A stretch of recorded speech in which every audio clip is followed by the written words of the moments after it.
Hello, so good evening po. So, meron tayong ditong problem about torsion. The problem states, a solid steel shaft in rolling mill transits 30 kilowatts at 5 hertz. Determine the diameter of the shaft if the shear stress is not to exceed 40 MPa, an angle of twist limited to 4 degrees in a length of 2.5 meters. Now use G, or modulus of rigidity, equals to 83 GPa. Now, so let's take note our given. So we have here 30 kilowatts, which is the power, and 5 hertz here, the frequency. Now, ang hinahanap is determine the diameter of the shaft. So, the diameter of the shaft, it is a solid shaft. So, solid shaft. Now, may condition dito na the shear stress should not exceed 40 MPa. So, not exceed. Now, the angle of twist given to us is 4 degrees and the length is 2.5 meters. Okay, so let's start with our solution. But before that, we'll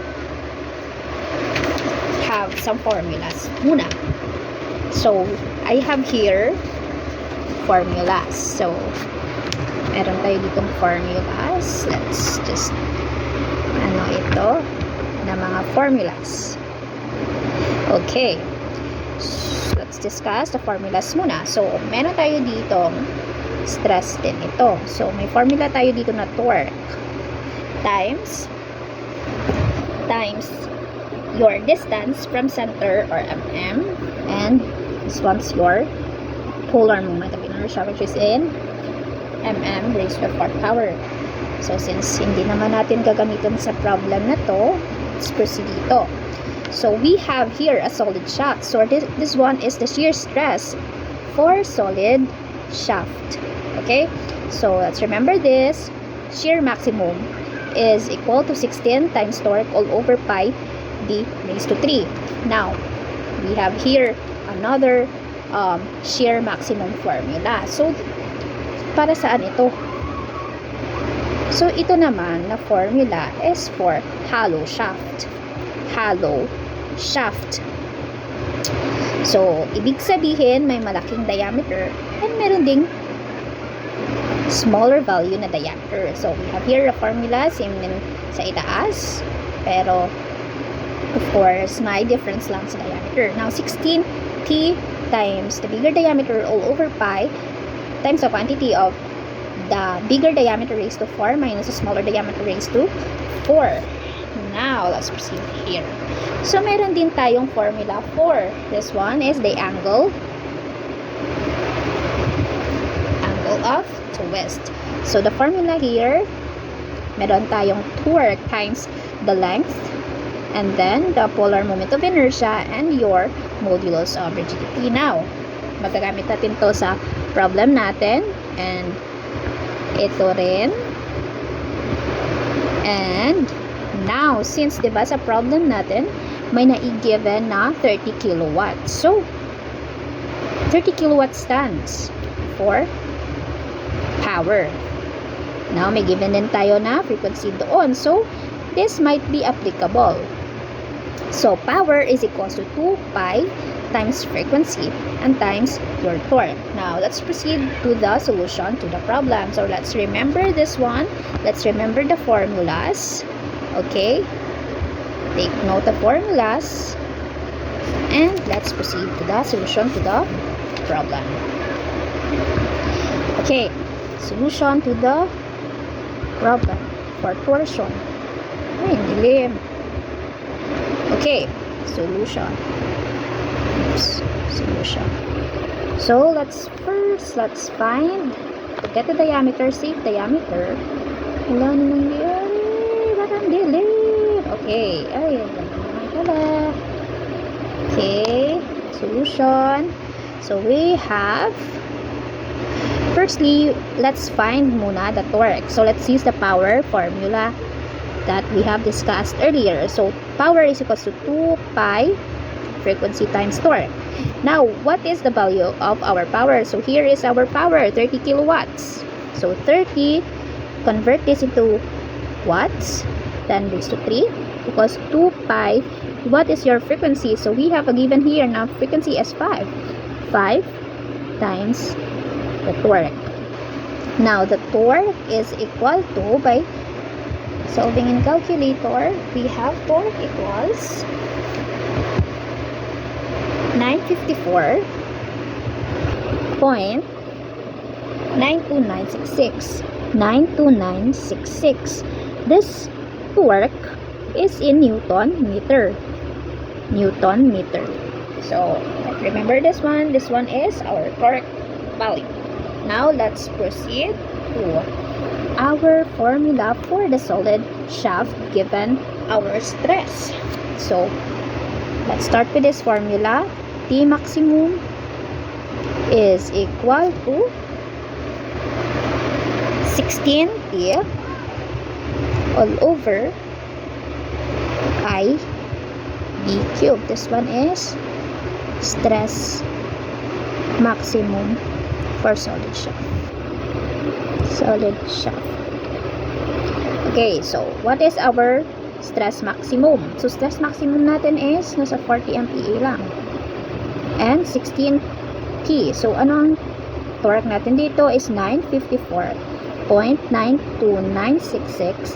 Since dapat naka Newton millimeter ang ating unit, so let's multiply this to convert into 10 raised to cube. Okay, so nasa Newton mm na tayo, all over by b cube. So by transposing this one, we'll get a cubic equation. So how to find for the diameter here? So let's use the mode 5 tas cubic. Okay, in calculator, so in calculator will mode 5 down and then cubic 2. Okay, so input, let's input. So ang equation natin dyan sa mode 5, let's move lang. Okay, mode 5, so we'll have 40 pi p cube. So let's ano this as our x. So x cube yan, plus 0x squared plus 0x, of course, minus, since nasa ano siya, nasa other side of the equation, so minus 16 times 954.92966 times 10 cube. So yan na ang magiging input natin sa mode 5 na calculator technique. So 40 pi equals 0, 0, and for our d is negative 16 times 954.92966 times 10 raised to 3. Okay, so may value na tayo dito. Ang x natin or ang diameter na natin is equal to 49.54051 in mm. Now may isang diameter tayo, since sinahanap natin is the safe diameter. Let's try another formula. So anong formula? May formula tayo ng angle of twist, which is equal to pi angle over TL, polar moment of inertia times modulus of rigidity. So may 4 tayo, 4 degrees. Convert this one into radians, pi over 180 is equals to our given torque, which is 954.92966 times 10 cube over at times the length. What is our length given here? So may 2.5 tayong length, so times 2.5 meters convert into mm, 2.5 all over polar moment of inertia natin for solid shaft will be pi d4 over 32. So polar moment of inertia natin for solid shaft would be pi d4 over 32. Let's verify. Okay, tama. Times modulus of rigidity, which is 83, times, since naka GPa, we convert this into MPa, so we'll multiply 10 raised to 3. Okay, so given sa ating equation, so we'll have a quartic equation. Now let's transpose everything on the other side. 4 pi over 180 times natin sa pi d4 over 32 and times 83 times 10 cube is equal to 954.92966 times 10 cube times 25 times 25. So joint na kasya. Okay, kasya pero di kinaya.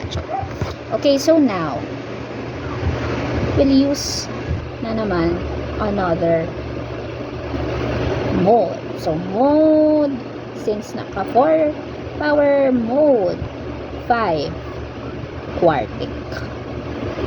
Okay, paano yan gawin sa calculator? So let's try that in our calculator. Mode 5, move down and you'll press for the quartic equation. So 3. Now you input that, so 4 pi squared times 83 times 10 raised to 3 all over, tama bang input natin? All over 180 times 32. So dapat yes. Okay, so ang ating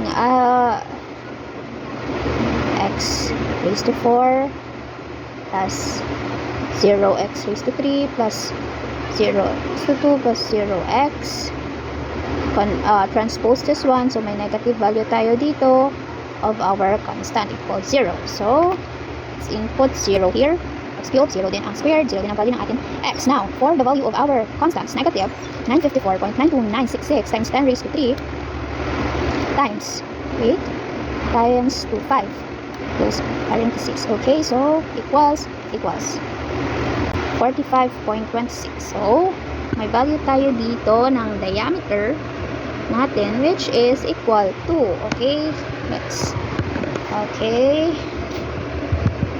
okay, so may value tayo ng diameter dito, which is equal to 45.26099. So 45.26099 mm. Okay, di natin yan. So since safe diameter ang hinahanap natin, if safe diameter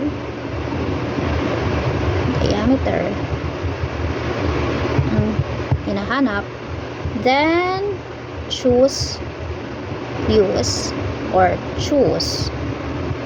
the lesser value d, a lesser value